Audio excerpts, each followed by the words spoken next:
The most uplifting, life-affirming notion presented to audiences again and again is that of the indomitable human spirit that succeeds despite the insurmountable obstacles in its path. The one that features a person who has been beaten down time and again, whose struggle was hopeless from the start and generally considered a pointless dream by those around them.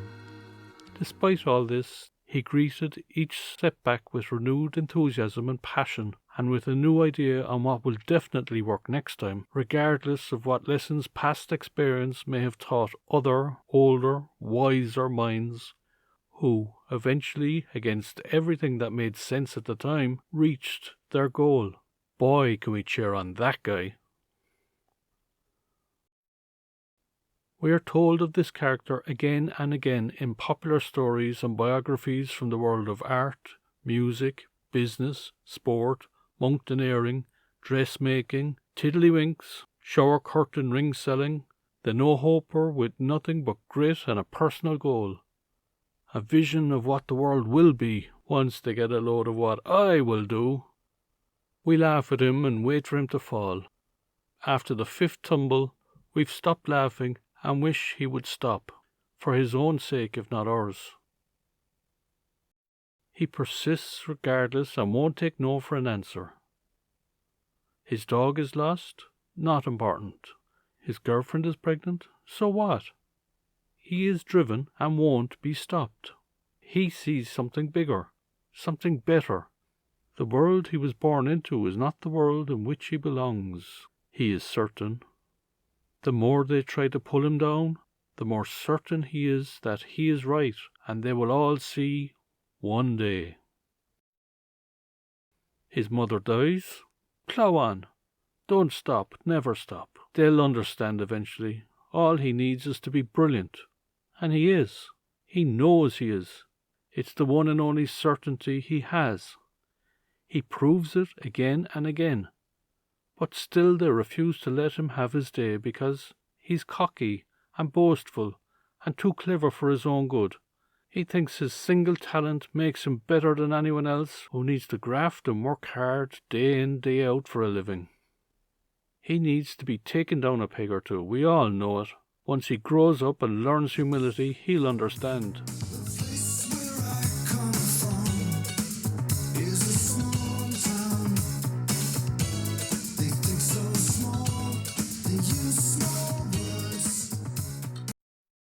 He thinks nothing matters.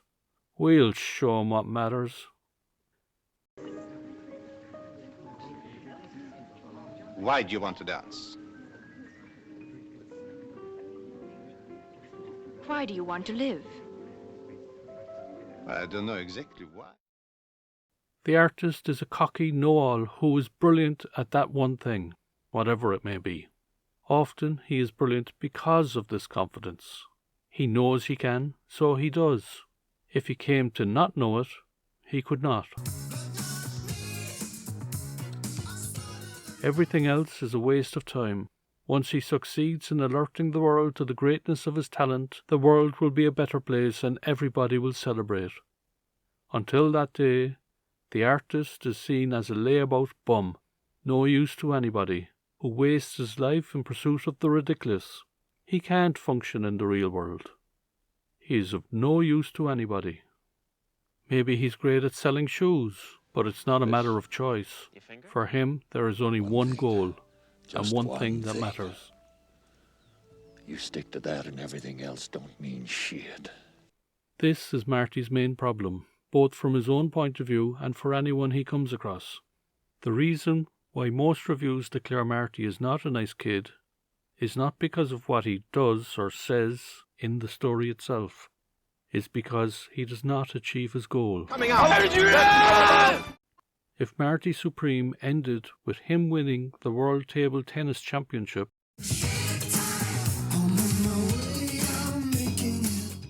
we could all go home celebrating his victory and agreeing that, yes, he was a pain in the ass, but he knew where he was going all along, and boy, he wouldn't take no for an answer. There's a lesson there for all of us. Despite every obstacle maliciously tossed in his way by jealous, malign actors, we would tell ourselves, he grew only more determined and proved himself worthy. Without changing a thing in his journey, if this had been the ending, I guarantee the consensus on Marty's character would be one of celebration above all else. What a guy! Instead, we see him humiliated and shamed. We see him dragged down to earth and revel in his eating dirt like everyone else has to do. Where does this kid get off? Who does he think he is, anyway? Eventually, a crack appears. Their passage to sheltered, shallow bays. Well, he thinks he's the greatest table tennis player. And just what's wrong with that anyway? If he came from another background, he could prove it in every which way, or at least have that opportunity to do so. Instead, he has to run, climb, walk, wade through mud to get that same opportunity, and still it is withheld from him. Why? Because that's what those around him decide what's good for him. They don't all do it for malicious reasons. In fact, most are certain they're doing it because it's best for him. But is it?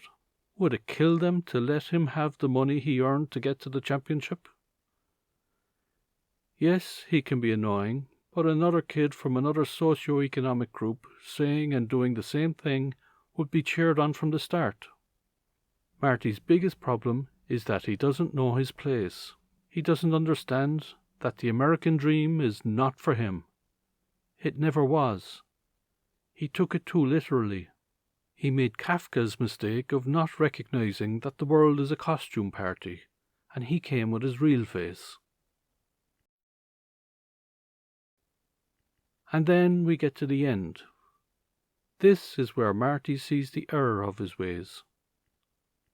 The world that he has decided was not for him hits him in the face like a rocket-fueled 18-wheeler driven by this guy. Suddenly, Marty gets it.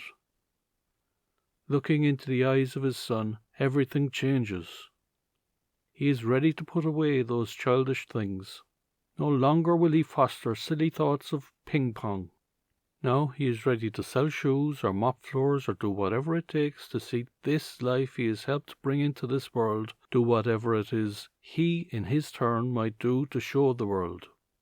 Marty's job is no longer to excel, but to provide, and he knows it.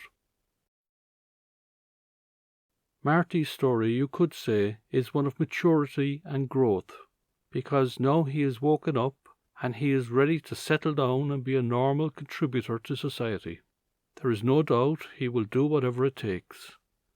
The same passion he had used to play ping-pong will from now on go into a slow release of strength and certainty needed to raise this child long into the future.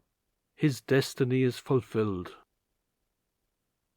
The sequel to Marty Supreme will be set 20 years later, when his son is yelling at him for sweeping the floor in their mom-and-pop store full of dusty junk, complaining that his father never goes anywhere or does anything and has no life in him. The son, meanwhile, is busy spraying graffiti across the city. He's the greatest graffiti artist ever, in fact. That movie will end with Marty hugging the limp body of his dead boy, pulled from the river after a policeman shoots him from a bridge. "I could have been a contender," old Marty will cry, as he realizes the lesson his young son has taught him.